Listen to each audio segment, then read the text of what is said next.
Hi friends, good morning. Welcome to my channel.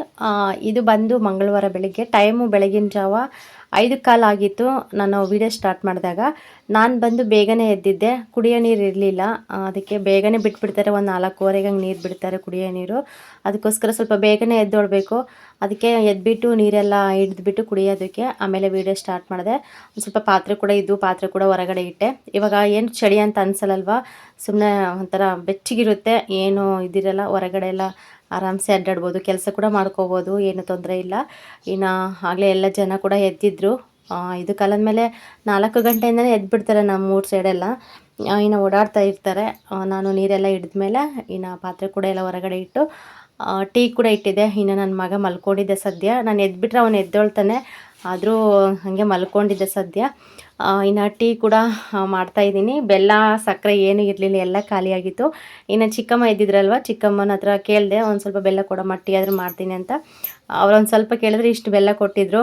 ಇರುತ್ತೆ ಬಿಡು, ಇನ್ನು ಒಂದು 2-3 ಟೈಮ್ಗೆ ಆಗುತ್ತೆ ಅಂತ ಹೇಳಿ ಇನ್ನು ಇಸ್ಕೊಬಂದು ಚಿಕ್ಕಪ್ಪನಿಗೆ, ನನಗೆ, ಚಿಕ್ಕಮ್ಮನಿಗೆ 3 ಜನಕ್ಕೆ ಟೀ ಇಟ್ಟಿದ್ದೀನಿ.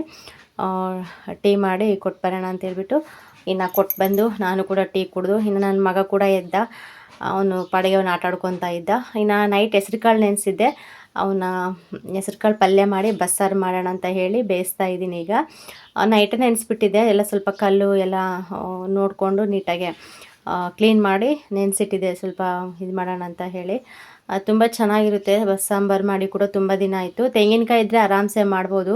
ನಮಗೆ ತೆಂಗಿನಕಾಯಿ ಸಿಗೋದೇ ಅಪರೂಪ ಹೇಳ್ಬೇಕಂದ್ರೆ, ನಾನು ತರೋದೇ ಇಲ್ಲ ಯಾವಾಗಲೂ ಕೂಡ. ಇನ್ನು ಅದಕ್ಕೋಸ್ಕರ ಸಿಕ್ಕಾಗಂತೂ ಮಾಡೋಣ ಅಂತ ಮಾಡಿದೆ ಇವತ್ತು. ಫ್ರೆಂಡ್ಸ್, ಈಗ ಕಾಳು ಕೂಡ ಬೆಂದಿದ್ದಾವೆ, ಚೆನ್ನಾಗಿ ಬೆಂದಿದ್ದಾವೆ. ಇದು ಒಗ್ಗರಣೆ ಕೊಡಬೇಕು. ಫಸ್ಟ್ ಒಗ್ಗರಣೆ ಕೊಡೋಷ್ಟೊತ್ತಿಗೆ ಸಾಂಬಾರಿಗೆಲ್ಲ ಸ್ವಲ್ಪ ರೆಡಿ ಮಾಡ್ಕೊಡೋಣ ಅಂತ ಹೇಳಿ ಎಲ್ಲ ರೆಡಿ ಮಾಡ್ಕೊತಾ ಇದ್ದೀನಿ. ನೋಡ್ತಾ ಇರ್ಬೋದು, ತುಂಬ ಒಳ್ಳೆಯದು ಆರೋಗ್ಯಕ್ಕೂ ಕೂಡ. ಇವಾಗ ಬೇಸಿಗೆ ಕಾಲ, ಇದು ಹೆಸ್ರು ಕಾಳಾಗಲಿ ಹೆಸ್ರು ಬೇಳೆ ಆಗಲಿ ಸ್ವಲ್ಪ ತಂಪಿರುತ್ತದೆ, ಅದಕ್ಕೋಸ್ಕರ ತಿನ್ನಬೇಕು ಇದನ್ನು. ಇವಾಗ ಹೆಂಗೋ ಸ್ವಲ್ಪ ಇದ್ದವು, ಇನ್ನು ತರಕಾರಿ ಕೂಡ ಏನಿರಲಿಲ್ಲ, ಹಾಗೆ ಸ್ವಲ್ಪ ಬಸ್ಸಾರು ಥರ ಮಾಡೋಣ ಅಂತ ಹೇಳಿ ಬೇಯಿಸಿದ್ದೀನಿ. ನೈಟೇ ಸ್ವಲ್ಪ ನೆನೆಸಿಟ್ಟಿದ್ದೆ, ಬೇಗ ಬೇಯುತ್ತೆ ಅಂತ ಹೇಳಿ ಇವಾಗ ಬೇಯಿಸ್ಕೊಂಡಿದ್ದೀನಿ. ಇನ್ನು ಇಷ್ಟು ಮಿಕ್ಕಿದೆ, ಇದು ಹಂಗೆ ಸ್ವಲ್ಪ ನೀರೆಲ್ಲ ನೀಟಾಗಿ ಬಸ್ಬಿಟ್ಟು ಹಂಗೆ ಎತ್ತಿಡ್ತೀನಿ, ಮೊಳಕೆ ಬರಲಿ ಅಂತೇಳ್ಬಿಟ್ಟು. ಮೊಳಕೆ ಬಂದಾಗ ಸ್ವಲ್ಪ ಅಂದರೆ ಹಸಿವೆ ತಿನ್ಬೋದು, ಮೊಳಕೆ ಬಂದಾಗ ಚೆನ್ನಾಗಿರುತ್ತೆ ಅಂತ ಹೇಳಿ. ಇವಾಗ ಬಸ್ಸಾರಿಗೆಲ್ಲ ರೆಡಿ ಮಾಡಿ ಇಟ್ಕೊಂಡಿದ್ದೀನಿ. ಒಂದು ಸ್ವಲ್ಪ ಕಾಯಿ ತುರಿ ಇತ್ತು, ಕಾಯಿ ಮತ್ತು ಕೊತ್ತಂಬರಿ ಸೊಪ್ಪು, ಒಂದು ಸ್ವಲ್ಪ ಹುಣಸೆಹಣ್ಣು, ಒಂದು ಸ್ವಲ್ಪ ಈರುಳ್ಳಿ ಮತ್ತು ಬೆಳ್ಳುಳ್ಳಿ, ಮತ್ತು ಹಸಿಮೆಣ್ಸಿನ್ಕಾಯಿ ಹಾಕಿದ್ರೆ ತುಂಬ ಚೆನ್ನಾಗಿರುತ್ತೆ. ಹಸಿಮೆಣ್ಸಿನ್ಕಾಯಿ ಇರಲಿಲ್ಲ, ಇವು ಹಣ್ಣಾಗಿದ್ದು ಸ್ವಲ್ಪ ಹಣ್ಣುಗಾಯಿ ಹಾಕ್ತಾಯಿದ್ದೀನಿ. ಎಲ್ಲ ಹುರ್ಕೋಬೇಕು ಇವಾಗ ನೀಟಾಗೆ. ಇನ್ನು ಒಂದು ಚಿಕ್ಕದು ಟೊಮೊಟೊ ತೊಗೊಂಡಿದ್ದೀನಿ, ಮತ್ತು ಹುಣ್ಸೆಹಣ್ಣು ಕೂಡ ಹಾಕಬೇಕು. ಹುಣ್ಸೆಹಣ್ಣು ಹಾಕಿದ್ರೆ ಬಸ್ಸಾರು ತುಂಬ ಟೇಸ್ಟಾಗಿ ಬರುತ್ತೆ. ಟೊಮೊಟೊ ಹಾಕಿದ್ರೂ ಕೂಡ ಹುಣ್ಸೆಹಣ್ಣು ಹಾಕಿದ್ರೆ ಚೆನ್ನಾಗಿರುತ್ತೆ. ಇನ್ನು ಇದೆಲ್ಲ ರೆಡಿ ಮಾಡಿ ಇಟ್ಕೊಂಡಿದ್ದೀನಿ. ಒಂದು ಸ್ವಲ್ಪ ಜೀರಿಗೆ ಅವೆಲ್ಲ ಹುರ್ಕೋಬೇಕು. ಒಂದು ಸ್ವಲ್ಪ ಹುರಿದ್ಬಿಟ್ಟು ಆಮೇಲೆ ಎಲ್ಲ ರುಬ್ಕೊಂಡು ಒಗ್ಗರಣೆ ಹಾಕಿದ್ರೆ ಚೆನ್ನಾಗಿರುತ್ತೆ. ಇವಾಗ ಹುರ್ಕೊತೀನಿ, ಎಲ್ಲ ಹುರ್ಕೊಂಬಿಟ್ಟು ಮತ್ತೆ ಸಿಗ್ತೀನಿ ಫ್ರೆಂಡ್ಸ್. ಇನ್ನು ಸಾಂಬಾರಿಗೆ ಎಲ್ಲ ಸ್ವಲ್ಪ ಎಣ್ಣೆ ಹಾಕ್ಬಿಟ್ಟು ಎಲ್ಲ ಹುರಿದು ನೀಟಾಗಿ ಎತ್ತಿಟ್ಟಿದ್ದೆ ಸೈಡ್ಗೆ, ಸ್ವಲ್ಪ ತಣ್ಣಗಾಗಲಿ ಆಮೇಲೆ ಮಿಕ್ಸಿಗೆ ಹಾಕೋಣ ಅಂತ ಹೇಳಿ. ಅಷ್ಟರೊಳಗೆ ಕಾಳು ಒಗ್ಗರಣೆ ಹಾಕೋಣ ಅಂತ ಹೇಳ್ಬಿಟ್ಟು ಇವಾಗ ಒಗ್ಗರಣೆ ಕೊಡ್ತಾಯಿದ್ದೀನಿ. ಏನಿಲ್ಲ, ಸ್ವಲ್ಪ ಎಣ್ಣೆ ಹಾಕ್ಬಿಟ್ಟು ಸಿಂಪಲಾಗಿ ಸ್ವಲ್ಪ ಜೀರಿಗೆ, ಸಾಸಿವೆ ಮತ್ತು ಸ್ವಲ್ಪ ಕರಿಬೇವಿನ ಸೊಪ್ಪು, ಒಣಮೆಣ್ಸಿನ್ಕಾಯಿ ಒಗ್ಗರಣೆಗೆ ಅಷ್ಟೇ. ಯಾಕೆಂದರೆ ಅದು ಹೆಸ್ರು ಕಾಳುಗೆ ಖಾರ ಇರೋಲ್ವ, ಅದಕ್ಕೋಸ್ಕರ ಒಣಮೆಣ್ಸಿನ್ಕಾಯಿ ಹಾಕ್ಕೊಂಡ್ರೆ ಅದು ಸ್ವಲ್ಪ ಪಲ್ಯಕ್ಕೆ ಚೆನ್ನಾಗಿರುತ್ತೆ ಅಂತ ಹೇಳಿ. ಮತ್ತು ಈರುಳ್ಳಿ ಕೂಡ ಕಟ್ ಮಾಡಿ ಇಟ್ಕೊಂಡಿದ್ದೆ, ಈರುಳ್ಳಿ ಕೂಡ ಎಲ್ಲ ಹಾಕ್ಬಿಟ್ಟು ಚೆನ್ನಾಗಿ ಫ್ರೈ ಮಾಡಿ, ಇನ್ನು ಕಾಳು ಇರುತ್ತಲ್ಲ ಒಂದು ಸ್ವಲ್ಪ ಉಪ್ಪು, ಅಂದರೆ ಬೇಯಬೇಕಾದ್ರೆ ಉಪ್ಪು ಹಾಕಿದ್ದೆ, ಇನ್ನು ಸ್ವಲ್ಪ ನೋಡ್ಕೋಬೇಕು. ಸ್ವಲ್ಪ ತಿಳಿಯೆಲ್ಲ ಜಾಸ್ತಿ ಇರುತ್ತಲ್ಲ, ಉಪ್ಪು ಸ್ವಲ್ಪ ಬಂದು ತಿಳಿಗೆಲ್ಲ ಅಂಟಿರುತ್ತೆ, ಅದಕ್ಕೆ ಸ್ವಲ್ಪ ಕಡಿಮೆ ಆಗುತ್ತೆ ಏನಂತ ನೋಡ್ಕೊಂಬಿಟ್ಟು ಒಂಚೂರು ಉಪ್ಪು ಹಾಕ್ಕೊಂಡು ಎಲ್ಲ ಸ್ವಲ್ಪ ನೀಟಾಗಿ ಮಿಕ್ಸ್ ಮಾಡಿಕೊಂಡೆ. ಈರುಳ್ಳಿ ಎಣ್ಣೆ ಸ್ವಲ್ಪ ಹಾಕಿದ್ನಲ್ವ, ಈರುಳ್ಳಿ ಬೇಗ ಸ್ವಲ್ಪ ಬೇಯೋಷ್ಟೊತ್ತಿಗೆ ಲೇಟ್ ಆಯಿತು, ಅದಕ್ಕೆ ಅದು ಕಲರೇ ಚೇಂಜ್ ಆಯಿತು. ಇರಲಿ ಬಿಡು ಅಂತೇಳ್ಬಿಟ್ಟು ಇನ್ನೆಲ್ಲ ಚೆನ್ನಾಗಿ ಸ್ವಲ್ಪ ಮಿಕ್ಸ್ ಕೊಡ್ತಾಯಿದ್ದೀನಿ. ಒಂಚೂರು ಉಪ್ಪು ಕಡಿಮೆ ಆಗಿತ್ತು, ಉಪ್ಪು ಕೂಡ ಹಾಕ್ಕೊಂಡು ಸ್ವಲ್ಪ ಮಿಕ್ಸ್ ಮಾಡಿಕೊಂಡೆ. ಮತ್ತು ಸ್ವಲ್ಪ ತೆಂಗಿನಕಾಯಿ ತುರಿ ಕೂಡ ಇತ್ತು, ಅದನ್ನು ಕೂಡ ಹಾಕ್ಕೊಂಡು ಚೆನ್ನಾಗಿ ಮಿಕ್ಸ್ ಕೊಟ್ಟೆ. ತುಂಬ ಚೆನ್ನಾಗಿತ್ತು ಕಾಳು ಪಲ್ಯ ಅಂತೂ. ಈ ಥರ ಮಾಡ್ಕೋಬೇಕು ನಾವು. ಏನಾದರೂ ಬಸ್ಸಾರು ಥರ ಮಾಡಿದ್ರೆ ಸ್ವಲ್ಪ ಬೇಗನೆ ಅಡುಗೆ ಸ್ಟಾರ್ಟ್ ಮಾಡಬೇಕು, ಯಾಕೆಂದರೆ ಸ್ವಲ್ಪ ಲೇಟ್ ಹಿಡಿಯುತ್ತೆ ಇದು. ಕುಕ್ಕರಲ್ಲಾದರೆ ಸ್ವಲ್ಪ ಬೇಗ ಬೇಯಿಸ್ಕೊಂಬಿಡ್ಬೋದು. ನಮ್ಮ ಮನೇಲಿ ನನ್ನ ಹತ್ರ 2 ಕುಕ್ಕರ್ ಇದ್ದಾವೆ, ಬಟ್ ಅದಕ್ಕೆ ಬೆಲ್ಟು ಸರಿ ಹೋಗ್ತಾ ಇಲ್ಲ. ಅದಕ್ಕೆ ಫುಲ್ಲು ತುಂಬ ದಿನವೇ ಆಯಿತು ಅದನ್ನು ಯೂಸೇ ಮಾಡಿಲ್ಲ ನಾನು. ಬರೀ ಪಾತ್ರೆಯಲ್ಲೇ ನಾನು ಅಡುಗೆ ಮಾಡ್ತಾಯಿದ್ದೀನಿ. ತೊಗೊಬೇಕು, ಒಂದು ದೊಡ್ಡದು ಒಂದಿದೆ ಮತ್ತು ಚಿಕ್ಕದು ಕುಕ್ಕರ್ 2 ಇದೆ. 2ಕ್ಕೂ ಕೂಡ ಬೆಲ್ಟ್ ತೊಗೋಬೇಕು, ಯಾವಾಗ ತೊಗೋಬೇಕೋ ಗೊತ್ತಿಲ್ಲ ನನಗಂತೂ.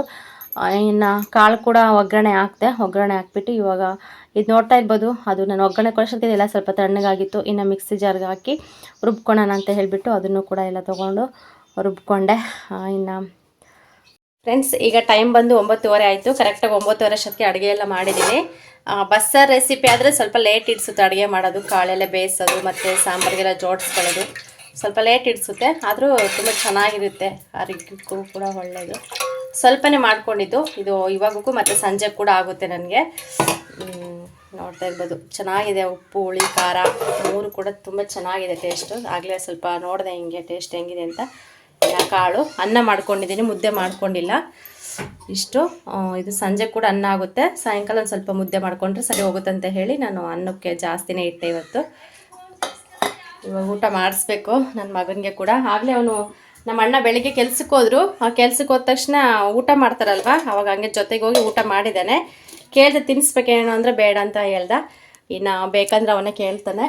ಇನ್ನು ಅಷ್ಟರೊಳಗೆ ಸ್ವಲ್ಪ ಕೆಲಸ ಇದ್ದಾವೆ, ಕೆಲಸ ಎಲ್ಲ ಮುಗಿಸ್ಕೋಬೇಕು. ಬನ್ನಿ ಫ್ರೆಂಡ್ಸ್, ಇವತ್ತಿನ ಲಾಗ್ ಹೆಂಗೆ ಹೋಗುತ್ತೆ ಅಂತ ನೋಡೋಣ.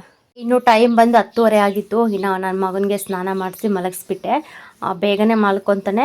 ಬೆಳಿಗ್ಗೆ ಟೈಮ್ ಮಕ್ಕಳ ಬೇಗ ಮಲಗಿಸಿ ಎಬ್ಬರಿಸ್ಬಿಟ್ರೆ ಸಂಜೆ ಬೇಗನೆ ಮಲ್ಕೊಂಡು ಲೇಟಾಗಿ ಎದ್ದೇಳ್ತಾರೆ. ಅದೊಂದು ಸ್ವಲ್ಪ ಅಭ್ಯಾಸ. ಇಲ್ಲ ಮಧ್ಯಾಹ್ನ ಟೈಮ್ ಸ್ವಲ್ಪ ಲೇಟಾಗಿ ಮಲಗಿಸ್ಬಿಟ್ರಂತೂ ಸಂಜೆ ಟೈಮ್ ಎದ್ಬಿಡ್ತಾರೆ. ಅವಾಗ ಮತ್ತೆ ನೈಟ್ ಮಲ್ಕೊಳ್ಳೋದಕ್ಕೆ ಸ್ವಲ್ಪ ಕಿರಿಕಿರಿ ಮಾಡ್ತಾ ಇರ್ತಾರೆ. ಅದಕ್ಕೆ ನಾನು ಬಂದು ಸ್ವಲ್ಪ ಬೇಗನೆ ಸ್ನಾನ ಮಾಡಿಸಿ ಮಲಗಿಸ್ಬಿಡ್ತೀನಿ ಒಂದೊಂದು ಸರಿ. ಇಲ್ಲ ಒಂದೊಂದು ಸತಿ ನಾನು ಸಂಜೆ ಟೈಮ್ ಅವನಿಗೆ ಸ್ನಾನ ಮಾಡಿಸ್ತಾ ಇರ್ತೀನಿ. ಇನ್ನು ಊಟಕ್ಕೆ ಕೂಡ ಇಟ್ಕೊಂಡೆ. ಹೊಟ್ಟೆ ತುಂಬ ಹಸಿವಾಗಿಬಿಟ್ಟಿತ್ತಾಗಲೇ ನನಗೆ.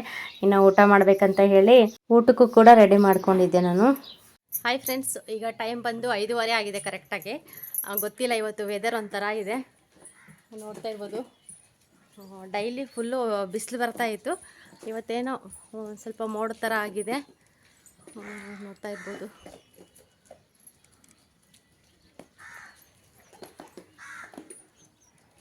ಅಲ್ಲಿ ನನ್ನ ಮಗ ಇದ್ದಾನೆ.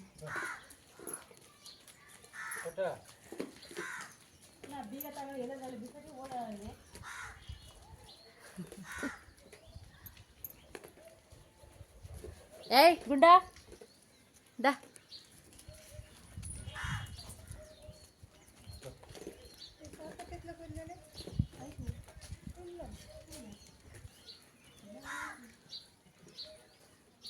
ಹಿಂಗೆ ಅವ್ರ ಅಜ್ಜಿ ತಾತನ ಜೊತೆ ಸಂಜೆ ಆದರೆ ಸಾಕು ಓಡಾಡ್ತಾ ಇರ್ತಾನೆ. ಬೆಳಗ್ಗೆ ಕೂಡ ಅಷ್ಟೇ. ಇಬ್ಬರು ಇದ್ರಂತೂ ಬಿಡೋದೇ ಇಲ್ಲ, ಅವ್ರ ಜೊತೆಗೆ ಇರ್ತಾನೆ ಜಾಸ್ತಿ. ಇನ್ನು ಹಿಡಿಯೋಕ್ಕೆ ಆಗೋದಿಲ್ಲ. ಅವರೆಲ್ಲಾದರೂ ಕೆಲ್ಸಕ್ಕೆ ಹೋದ್ರಂತೂ ಮುಗೀತು. ಸುಮ್ಮನೆ ಆಗಲೆಲ್ಲ ನಾನೇ ಓಡಬೇಕಾಗುತ್ತೆ ಅವನ ಹಿಂದೆ, ಅಷ್ಟು ಇದು ಮಾಡ್ತಾ ಇರ್ತಾನೆ. ಭಯ ಅನಿಸುತ್ತೆ ರೋಡಲ್ವಾ, ಬೈಕು ಅವು ಸ್ವಲ್ಪ ಫಾಸ್ಟಾಗಿ ಬಂದುಬಿಡುತ್ತೆ. ಅದಕ್ಕೋಸ್ಕರ ಸ್ವಲ್ಪ ನೋಡ್ಕೊಂಡೇ ಇರಬೇಕು. ಇನ್ನು ಈ ಥರ ಚಿಕ್ಕಪ್ಪ ಚಿಕ್ಕಮ್ಮ ಇದ್ರಂತೂ ನನಗೆ ಟೆನ್ಷನ್ ಇರಲ್ಲ, ಆರಾಮ್ಸೆ ಅವ್ರು ನೋಡ್ಕೊತಾ ಇರ್ತಾರೆ. ಇನ್ನು ಮಂಗಳವಾರ ಇವತ್ತು ಅಲ್ವಾ, ಅದಕ್ಕೋಸ್ಕರ ನೆಲೆಯೆಲ್ಲ ಒರೆಸಿದ್ದೆ. ನೆಲೆಯೆಲ್ಲ ಒರೆಸ್ಬಿಟ್ಟು ಇನ್ನು ಸ್ನಾನ ಕೂಡ ಮಾಡ್ಕೊಂಡಿದ್ದೀನಿ. ಸಂಜೆ ದೀಪ ಹಚ್ಚೋದಷ್ಟೇ, ಪೂಜೆ ಮಾಡಬೇಕು. ಹೂವಂತೂ ಇಲ್ಲವೇ ಇಲ್ಲ, ಒಂಥರ ಬೇಜಾರು. ಏನು ಮಾಡೋಕ್ಕಾಗಲ್ಲ, ದೀಪ ಒಂದು ಹಚ್ಬೇಕಷ್ಟೇ. ಇನ್ನು ಈಗಾಗಲೇ 5:30 ಆಯಿತು ಟೈಮು. ವೆದರ್ ಅಂತೂ ಒಂಥರ ಚೇಂಜ್ ಇದೆ ಇವತ್ತು. ಸೆಕೆ ಕೂಡ ಅಷ್ಟೊಂದಿಲ್ಲ, ಚೆನ್ನಾಗಿದೆ, ಒಂಥರ ಕೂಲಾಗಿದೆ ಇವತ್ತು. ಸ್ವಲ್ಪ ಟೀ ಮಾಡಬೇಕು. ಟೀ ಮಾಡ್ಕೊಂಡು ಕೊಟ್ಬಿಟ್ಟು ಆಮೇಲೆ ಇನ್ನು ಅಡುಗೆ ಕೆಲಸ ಏನೂ ಇಲ್ಲ. ಬೆಳಗ್ಗೆ ಬಸ್ಸಾಂಬಾರಿದೆ, ಅನ್ನ ಇದೆ. ಅನ್ನ ಕೂಡ ಜಾಸ್ತಿನೇ ಇದೆ. ಅದನ್ನೇ ಸ್ವಲ್ಪ ಹಾಕ್ಬಿಟ್ಟು ಮುದ್ದೆ ಮಾಡ್ತೀನಿ. ಬಿಸಿದೆ ಒಂದು ಮುದ್ದೆ ಮಾಡ್ಕೊತೀನಿ ಸಾಕು, ಚೆನ್ನಾಗಿರುತ್ತೆ ಬಸ್ಸಾರಿಗೆ. ಅದನ್ನು ಸ್ವಲ್ಪ ಬಿಸಿ ಮಾಡಬೇಕು. ಇನ್ನು ದೇವಸ್ಥಾನಕ್ಕೆ ಹೋಗಬೇಕು ಅಂತ ಅಂದ್ಕೊಂಡಿದ್ದೀನಿ, ಹೋಗಿ ಬರಬೇಕು. ತುಂಬ ದಿನ ಆಯಿತು. ಊರಲ್ಲೇ ದೇವಸ್ಥಾನ ಇದ್ದಾವೆ, ಎಷ್ಟೊಂದು ದೇವಸ್ಥಾನ ಇದ್ದಾವೆ ನಮ್ಮೂರಲ್ಲಿ. ಒಂದು ದೇವಸ್ಥಾನಕ್ಕೆ ಕೂಡ ಸರಿಯಾಗಿ ಹೋಗೋದೇ ಇಲ್ಲ. ನಾನಂತೂ ಮನೆಯಲ್ಲೇ ಪೂಜೆ ಮಾಡ್ಕೊಂಡು ಮನೆಯಲ್ಲೇ ಇದ್ದುಬಿಡ್ತೀನಿ. ಅದಕ್ಕೆ ಈಗ ಹೋಗಿ ಬರೋಣ ಅಂತೇಳ್ಬಿಟ್ಟು ಸಂಜೆ ನೋಡ್ತೀನಿ, ಒಂದು 6:30-7 ಗಂಟೆ ಅಷ್ಟೊತ್ತಿಗೆ ಹೋಗಿ ಬರಬೇಕು. ತುಂಬ ಖುಷಿ ಆಗ್ತಾಯಿದೆ ಇವತ್ತು ನನಗೆ. ಮಂಗಳವಾರ ಬೇರೆ, ಹಾಗೆ ಸಬ್ಸ್ಕ್ರೈಬರ್ಸ್ ಕೂಡ ತುಂಬ ಜನ ಆಗ್ತಾಯಿದ್ದೀರಾ, ಸಪೋರ್ಟ್ ಮಾಡ್ತಾಯಿದ್ದೀರಾ. ಎಲ್ರಿಗೂ ಕೂಡ ತುಂಬ ತುಂಬ ಹೃದಯಪೂರ್ವಕವಾಗಿ ಧನ್ಯವಾದಗಳು ಹೇಳ್ತಾ ಇದ್ದೀನಿ. ನಾನು ಮನಸ್ಪೂರ್ವಕವಾಗಿ ನಾನು ನಿಮಗೆ ಯಾವ ಥರ ಹೇಳ್ಬೇಕು ಅನ್ನೋದು ಕೂಡ ಗೊತ್ತಿಲ್ಲ. ಥ್ಯಾಂಕ್ಸು, ನಿಜವಾಗ್ಲೂ ಮರೆಯೋಕ್ಕಾಗಲ್ಲ. ಇನ್ನು ಸಾವಿತ್ರಿ ಸಿಸ್ಟರ್ನಂತೂ ಲೈಫಲ್ಲಿ ಮರೆಯೋಕ್ಕೆ ಆಗಲ್ಲ. ನಾನು ಸ್ಟಾಪ್ ಮಾಡಿಬಿಡೋಣ, ಯೂಟ್ಯೂಬೇ ಬೇಡ, ಯಾಕೋ ಇದಾಗ್ತಾಯಿಲ್ಲ. ಇನ್ನು ನಮ್ಮಂಥವ್ರಿಗೆ ಇನ್ನು ಯಾರು ಹೆಲ್ಪ್ ಮಾಡ್ತಾರೆ, ಸುಮ್ಮನೆ ಏನಕ್ಕೆ. ತುಂಬ ಕಷ್ಟ ಇದೆ. ಇನ್ನು ವರ್ಷ ಆದರೂ ವರ್ಷ ಆಗ್ತಾ ಬಂತು, ಆದರೂ ಕೂಡ ನನಗೆ ಸಬ್ಸ್ಕ್ರೈಬರ್ಸೇ ಆಗ್ತಾಯಿಲ್ಲ, ಏನಿಲ್ಲ. ವೀಡಿಯೋಸು ಸರಿಯಾಗಿ ಮಾಡ್ತಿದ್ದೀನೋ ಇಲ್ಲೋ, ಮಾಡೋಕ್ಕೆ ಬರ್ತದೋ ಇಲ್ಲೋ ಅಂತ ಏನೇನೋ ತಲೆಯಲ್ಲಿ 100 ಯೋಚನೆ ಓಡ್ತಾಯಿದ್ದು ನನಗೆ. ನಿಜವಾಗ್ಲೂ ಅದಕ್ಕೆ ನಾನು ಆಗಲೇ ಎಲ್ಲ ಸ್ವಲ್ಪ ಮನೆ ಪ್ರಾಬ್ಲಮ್ಮು ಮತ್ತು ಯೂಟ್ಯೂಬಲ್ಲಿ ಸಕ್ಸಸ್ ಕಾಣಬೇಕಂದ್ರೆ ಅಷ್ಟು ಸುಲಭ ಅಲ್ಲ. ಪ್ರಯತ್ನ ಪಡ್ತಾ ಇರಬೇಕು, ಹಾಗೆ ಸಪೋರ್ಟ್ ಎಲ್ಲ ಬೇಕು. ನಿಮ್ಮ ಸಪೋರ್ಟ್ ಇದ್ರೇ ನಾವು ಮುಂದೆ ಬರೋದು ಸಾಧ್ಯ. ಇದು ಬಿಡು, ಇವರು ನನಗೆ ಯಾರು ಸಪೋರ್ಟ್ ಮಾಡೋದಿಲ್ಲ ಅಂತ ಹೇಳಿ ಸ್ಟಾಪ್ ಮಾಡಿಬಿಟ್ಟಿದೆ. ಸದ್ಯ ದೇವರೇ ಕಳಿಸಿದ್ರೆ ಅನಿಸುತ್ತೆ ಅವ್ರಿಗೆ ನನಗೆ. ಅವರು ಹೆಂಗೋ ಅವರು ಬ್ಲಾಗ್ಸ್ ಮಾಡ್ತಾ ಇಲ್ವಲ್ಲ ಯಾಕೆ ಅಂತ ಹೇಳ್ಬಿಟ್ಟು ಫೋನ್ ಮಾಡಿದ್ರು. ಹಿಂಗೆ ಕಷ್ಟ ಎಲ್ಲ ಹೇಳ್ಕೊಂಡೆ, ಅವ್ರು ಹೆಲ್ಪ್ ಮಾಡಿದ್ರು ಪಾಪ. ನನಗೆ ತುಂಬ ಮರೆಯೋಲ್ಲ ಅವ್ರನ್ನ. ಯಾವತ್ತೂ ಕೂಡ ಸಹಾಯ ಮಾಡಿದವ್ರನ್ನ ಯಾವತ್ತೂ ಮರಿಬಾರ್ದು. ನಾನಂತೂ ಮರೆಯೋದಕ್ಕೆ ಹೋಗೋದಿಲ್ಲ. ಅಂಥ ವ್ಯಕ್ತಿಗಳೆಲ್ಲ ನನಗೆ ನನ್ನ ಜೀವನದಲ್ಲಿ ಸ್ಪೆಷಲ್ ಅಂತಲೇ ಹೇಳ್ಬೋದು. ಅಪ್ಪ ಅಮ್ಮ ಸ್ಥಾನ ಕೊಡ್ತೀನಿ ನಾನು. ನನಗೆ ಯಾರು ಹೆಲ್ಪ್ ಮಾಡ್ತಿರ್ತಾರೆ, ಯಾರು ನನ್ನ ಇದು ಮಾಡ್ತಾರೆ ಅಂತ ಯಾವತ್ತೂ ಮರೆಯೋಕ್ಕೆ ಹೋಗಲ್ಲ. ಸಹಾಯ ಮಾಡಿದವ್ರನ್ನ ಒಂದು ಚಿಕ್ಕ ಪುಟ್ಟ ಸಹಾಯ ಮಾಡಿದ್ರು ಕೂಡ ನನ್ನ ಮನಸ್ಸಲ್ಲಿ ಎಷ್ಟೋ ಸರಿ ನೆನೆಸ್ಕೊತಾ ಇರ್ತೀನಿ ನಾನು. ಮರೆಯೋದಂತೂ ಮಾತೇ ಇಲ್ಲ. ಹಾಗೆ ಇನ್ನು ಸ್ಟಾಪ್ ಮಾಡಿಬಿಡೋಣ ಬೇಡ ಅಂತ ಅಂದ್ಕೊಂಡಿದ್ದೆ. ಹೆಂಗೋ ಇದಾಯಿತು. ಇನ್ಮೇಲೆ ವ್ಲಾಗ್ಸ್ ಎಲ್ಲ ಮಾಡ್ಕೊಂಡು ಹೋಗ್ತೀನಿ. ಎಲ್ಲ ನೋಡಿ ಸಪೋರ್ಟ್ ಮಾಡಿ. ಹಾಗೆ ನಾನು ಕೂಡ ನಿಮ್ಗೆ ಸಪೋರ್ಟ್ ಮಾಡ್ತೀನಿ. ಆದಷ್ಟು ನಿಮ್ಮ ಸಪೋರ್ಟು ನನಗೆ ತುಂಬ ಮುಖ್ಯ. ಈಗ ಒಂದು ಸ್ವಲ್ಪ ದಿನ ಕಷ್ಟಪಡಬೇಕು. ಕಷ್ಟಪಡ್ದಿದ್ದು ಯಾವುದೂ ಬರೋದಿಲ್ಲ. ಆದರೂ ಕೂಡ ಒಂದೊಂದು ಸರಿ ಎಷ್ಟೇ ಎಫರ್ಟ್ ಹಾಕಿ ಮಾಡ್ತೀವಂದ್ರೂ ಕೂಡ ಸಕ್ಸಸ್ ಆಗೋಲ್ಲ. ಇದರಲ್ಲಿ ತುಂಬ ಜನ ಯೂಟ್ಯೂಬು ಎಲ್ಲಿ ನೋಡಿದ್ರು ಕೂಡ ಯೂಟ್ಯೂಬ್ ಚಾನಲ್ಲು ಓಪನ್ ಮಾಡಿದ್ರೆ ಸಾಕು, ತುಂಬ ಜನ ಬರೀ ವ್ಲಾಗ್ಸ್ ಮಾಡೋರೆ ಜಾಸ್ತಿ ಜನ ಇದ್ದಾರೆ ಹೆಣ್ಮಕ್ಳು. ಇನ್ನು ಮನೇಲಿ ಇರ್ತಾರೆ, ಅವ್ರಿಗೂ ಒಂದು ಹೆಲ್ಪ್ ಆಗುತ್ತೆ ಅಂತ ಅವರು ಇವಾಗ ನಾವು ಯಾವ ಥರ ಅನ್ಕೊತಿರ್ತೀವೋ ಅದೇ ಥರ ಅವರು ಕೂಡ ಯೋಚನೆ ಮಾಡ್ತಾ ಇರ್ತಾರೆ. ಹೋಗಬೇಕು, ನಾವು ಮಾಡಬೇಕು, ಏನಾದರೂ ಸ್ವಲ್ಪ ಮಾಡೋಣ ಅಂತೇಳ್ಬಿಟ್ಟು. ಎಲ್ರದ್ದು ಕಷ್ಟನೇ ಇರುತ್ತೆ. ಕಷ್ಟ ಇಲ್ದಿರೋದು ಯಾರ್ದು ಇಲ್ಲ. ಏನೋ 100ಕ್ಕೆ ಒಂದಿಷ್ಟು % ಅಂತ ಇರುತ್ತೆ ಪುಣ್ಯ ಮಾಡಿರೋರು, ಅಷ್ಟಿಷ್ಟಾದರೂ ಇರುತ್ತೆ. ಬಟ್ ನಮ್ಮಂಥ ಸ್ವಲ್ಪ ಇದಾದ್ರೂ ಏನೂ ಇರೋದಿಲ್ಲ. ಈ ಕಡೆ ಯಾರ ಸಪೋರ್ಟೂ ಇಲ್ಲ, ಈ ಕಡೆ ಫ್ಯಾಮಿಲಿ ಸಪೋರ್ಟ್ ಇಲ್ಲ, ದುಡಿಮೆ ಇಲ್ಲ ಅಂದರೆ ತುಂಬ ಕಷ್ಟ ಜೀವನ ನಿಜವಾಗ್ಲೂ. ಅದಕ್ಕೆ ಎಲ್ಲರೂ ಕೂಡ ನಮ್ಮ ಥರನೇ ಸ್ವಲ್ಪ ಯೋಚನೆ ಮಾಡ್ತಾ ಇರ್ತಾರೆ, ಏನಾದರೂ ಮಾಡೋಣ ಅಂತ ಹೇಳಿ. ಎಲ್ಲರೂ ಕೂಡ ಇವಾಗ ಯೂಟ್ಯೂಬ್ ಸ್ಟಾರ್ಟ್ ಮಾಡ್ಕೊಂಡ್ಬಿಟ್ಟಿದ್ದಾರೆ. ಎಷ್ಟು ಜನ ಅಂತ ನೋಡ್ತಾರೆ ಹೇಳಿ? ಎಲ್ರದ್ದು ನೋಡಬೇಕಂದ್ರೆ ಪಾಪ ಅವ್ರಿಗೂ ಕಷ್ಟನೇ. ಆದರೂ ಇಷ್ಟು ಮಟ್ಟಿಗೆ ಸ್ವಲ್ಪ ಸಹಾಯ ಮಾಡ್ತಾ ಇದ್ದೀರಾ ಅಂದರೆ ನನಗೂ ತುಂಬ ಖುಷಿ ಆಗ್ತಾ ಇದೆ. ಇನ್ನು ಮಾಡ್ಕೊಂಡು ಹೋಗೋಣ ಅಂತ ಹೇಳಿ ಡಿಸೈಡ್ ಮಾಡಿದ್ದೀನಿ. ಇನ್ನು ಸ್ಟಾಪ್ ಮಾಡಲ್ಲ, ಆದಷ್ಟು ಮಾಡ್ತೀನಿ ನಾನು ಕೂಡ. ಎಲ್ರಿಗೂ ಕೂಡ ಇನ್ನೊಂದ್ಸತಿ ತುಂಬ ಥ್ಯಾಂಕ್ಸ್ ಅಂತ ಹೇಳ್ತೀನಿ. ಹಾಗೆ ಸಪೋರ್ಟ್ ಮಾಡಿ ಅಂತ ಕೇಳ್ಕೊಳ್ತಾ ನೋಡೋಣ. ದೇವಸ್ಥಾನಕ್ಕೆ ಹೋದರೆ ವ್ಲಾಗ್ ಕಂಟಿನ್ಯೂ ಮಾಡ್ತೀನಿ, ಇಲ್ಲಾಂದರೆ ಇಲ್ಲಿಗೆ ಎಂಡ್ ಮಾಡ್ತೀನಿ ಫ್ರೆಂಡ್ಸ್.